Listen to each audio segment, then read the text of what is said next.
մարդուն, ոչ թե որ ինքը կգնա իր չափաբարին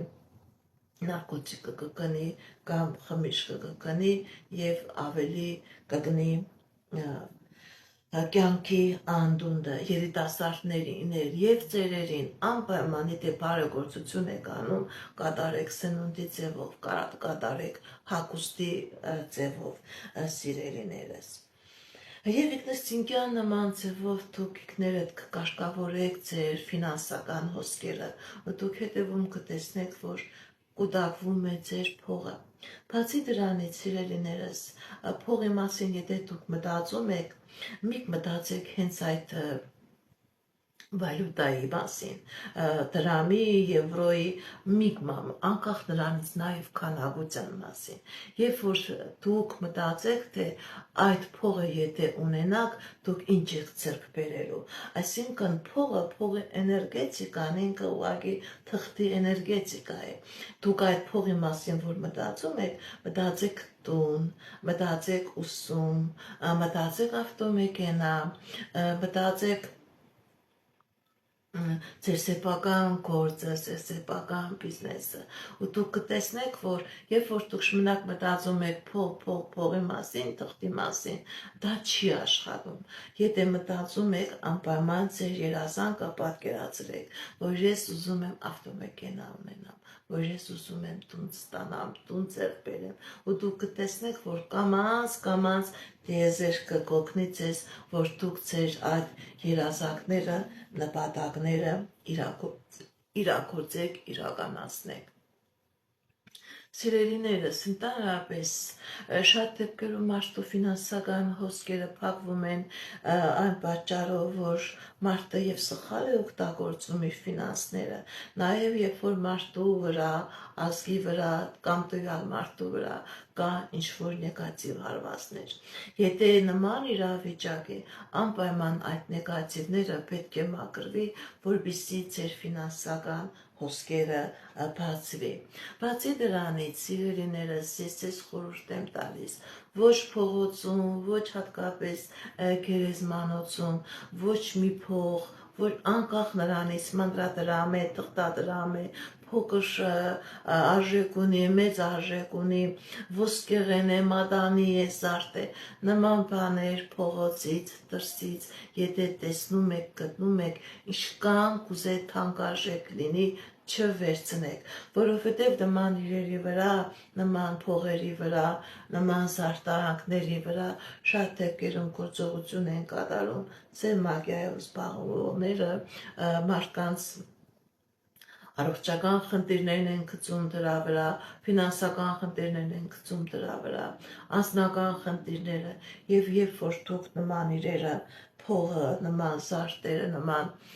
զարդարանքները վերցնում եք փողոցից, գերեզմանոցից, դուք ինքնըստինքյան նման ձևով փակում եք ձեր ֆինանսական հոսքերը։ Գիտեք ինչ, սիրելիներս, շատ ես ուզում եմ նաև մի քանի հետաքրքիր խորհուրդ տալ ձեզ, որի միջոցով դուք կարողանաք ձեր տան ֆինանսական էներգետիկան ակտիվացնել։ Ընդհանրապես մարդիկ հիմա սիրում են ամեն մեկը առանձին հաց ուտեն, տան մեծերը առանձին են հաց ուտում, երիտասարդները դուրսն են հաց ուտում,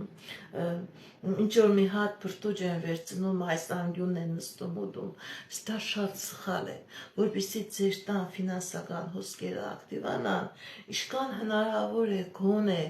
օրվա մեջ մի անգամ, կարող է դա նախաճաշին լինի, կարող է դա ընթրիքին լինի, կարող է դա ճաշի ժամանակահատվածում լինի, գոնե մեկ անգամ նստեք ձեր ընտանեկան սեղանին, սփռոցը գծած եւ վայելեք կամ ճաշը, կամ ընթրիքը, կամ նախաճաշը։ Լավ կլինի, որ 3 անգամ այդ գործողությունը կատարվի ձեր տան մեջ, ձեր սեղանին, սփռոցով զարդարված, բայց հիմա կյանքը լրիվ ուրիշ ձևի է դասավորված, ինչքան հնարավոր է գոնե մեկ անգամ թող ընտանիքի բոլոր անդամները հավաքվեն այդ սեղանի շուրջը եւ դուք կտեսնեք, որ նման ձևով ձեր ֆինանսական հոսքերը կակտիվանա։ Սիրելիներս, Նաև տեսեք ինչպիսի հետաքրքիր այսպիսի իրավիճակ կա, երբ որ արևմուտքում, հատկապես մուսուլմանական երկրներում տղամարդիկ իրենց կնոջը իրենք նվեր չեն առնում խոհանոցի պարագաներ, դա պետք է լինի, դա պարտադիր է որ լինի խոհանոցում, որ կնոջ աշխատանքը հեշտ լինի, իրենք իրենց կնոջը անպայման առնում են թանկարժեք իրեր, թանկարժեք քարով մատանի, թանկարժեք քարերով ոսկյա զարդեր, գիտեք ինչն է պատճառը, որովհետև այդ երկրի տղամարդիկ գիտեն, որ երբ որ կինը դուք կնոջը նվիրում եք այդ թանկարժեք իրերը, կինը լիարժեք է կատարում իր տան գործողությունները, լիարժեք է տալիս իր էներգիան ձեզ, ոչ թե ինչ-որ վախերով, ինչ-որ դժգոհուն դեմքով, վատ մտքերով, այլ մեծ ուրախությամբ եւ այդ մեծ ուրախությամբ կատարած գործը, պատրաստած սնունդը, ամուսնական հարաբերությունները դա ավելի է ակտիվացնում այդ տղամարդու փող ստեղծելու էներգետիկան։ Սիրելի տղամարդիկ, դուք էլ առատացերն եղեք ձեր կանանց հանդեպ, ոչ թող միայն մուսուլմանները, այլև քրիստոնյաները, այլև այն մարդիկ, ովքեր որ ուրիշ հավատք են կամ անհավատ են, կարողացեք ձեր կողքի կնոջը այնպիսի նվեր տալ, որով դուք իրեն ներքին էներգիան ավելի բարձրացնեք եւ ուրախացնեք։ Չի կարելի նվեր տալ խոհանոցի ինչ-որ բարակա, հարիչ, կենցաղային տեխնիկա, ոչ, նման ձևով դուք ձեր կնոջը պարտադրում եք, որ ինքը պետք է խոհանոցում աշխատի ու վсё, հասկանում եք, եւ դա շատ սխալ է։ Եթե դուք ձեր կնոջը նվիրեք մի անգամ ոսկյա մատանի թեկուզ եւ մի գրամ, 2 գրամ, հետագայում դուք հնարավորություն կունենաք այդ մի գրամը դարձնել 10 գրամ, դարձնել ադամանդյա քարով, կարողացեք ձեր կողակցին ձեր կնոջը ուրախացնել թանկարժեք գնումներով եւ նման ձևով ձեր տան մեջ կմտնի նաեւ հաջողության ֆինանսական էներգետիկա։ Սիրելիներս, նաև եթե դուք ամուսնացած չեք եւ դա տղամարդկանց է վերաբերվում եւ կանանց է վերաբերվում, դուք ձեր աշխատավարձից, ձեր ֆինանսից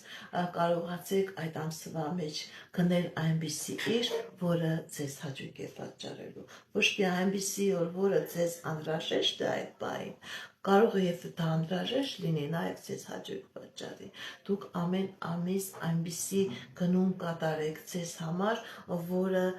ձեզ ինչ ասեմ, ոնց որ բոնուս է բերում, ուրախացնում է եւ նման ձևով դուք ակտիվացնում եք ձեր ֆինանսական էներգետիկան։ Սիրելիներս, նաեւ այսպիսի խորհուրդ եմ ուզում տալ, եթե